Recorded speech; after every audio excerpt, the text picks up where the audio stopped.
and the first one is actually electromagnetic fields. So this thing, right, is actually pulse magnetic fields that can make people feel present, like a presence when they're in a room. So when people say that, you know, oh, there's something like watching me, that there's a ghost, it might not actually be a ghost. It might actually be this electromagnetic fields. Yeah, so point number one. Point number two is this thing called infrasound.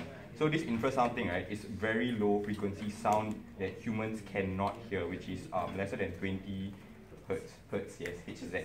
Yes. So what this thing does, right, is that it can cause physiological discomfort. So because of this discomfort, right, humans feel things like panic attacks and changes in like their heart rate and blood pressure.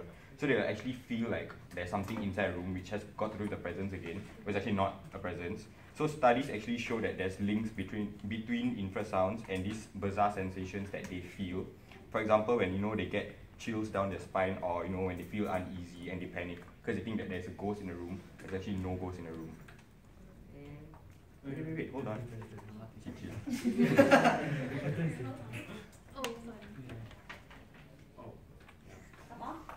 Okay, so another fact that we have, right, is that from, you guys know the famous astrophysicist Neil deGrasse Tyson. What he said was that at a certain frequency, right, 18 hertz, what happens is that our eyeballs actually vibrate, and what this does is that it causes hallucinations in our brain.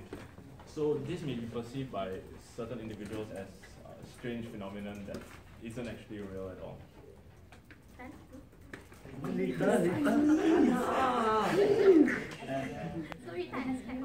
So to add on what Faris said about the infrasound, right, there's actually some videos on YouTube where they actually lace infrasound music, and if you watch those videos, right, and listen to it, it's not really music, but then it will make you feel in a certain sort of way, so you can actually experience it yourself.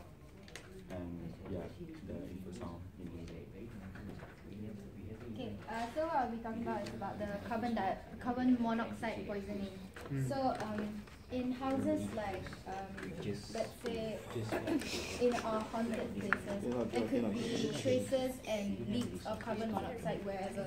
So this carbon monoxide causes hallucinations and all that, causing oral and visual hallucinations. So an example would be this family. They kept reporting strange voices in the night, feeling presence of invisible specters. Then at night they say they feel held back on their beds. Then they feel weak.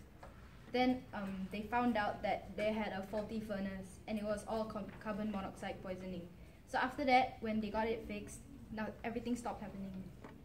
So that's one of our points. And other one is toxic mold. In all these places that you mentioned, like all these haunted places where they go to, right, they're usually very old, right? So they usually have a lot of toxic mold embedded into all the walls. So this also causes hallucinations. Yeah.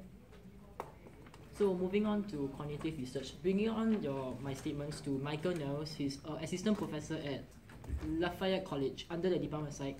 He made a statement that humans might be biased towards perceiving ambiguous stimuli, as human or human-like nature are seen closest to our adaptive value. So let's say that we are in a spooky context. Even if the person thought they saw a ghost, apparently, it might most likely be not true due to the setting that they're in. Okay, you guys mentioned horror movies and settings. There's really a spooky element to it, and then it might trigger our adaptive stimuli into thinking that the so-called shadow or apparition might be closely related to ghosts.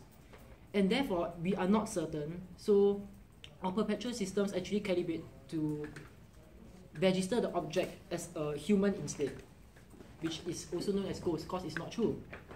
And therefore, a spooky context or suggestion of a paranormal situation can actually prone people to be more likely to interpret the ambiguous stimuli as ghosts. Okay, then to add on to the mold part, right, it actually causes like dementia, a kind of dementia. Dementia basically causes confusion, a false sense of direction, changes in mood, difficulty in finding the right words. It basically like messes with your brain a lot. So yeah, ghosts aren't real. Yeah, so what you're trying to say is that it's not real lah. It's all in your head. It's unreal. Psychology. So, okay, time's up. Boom.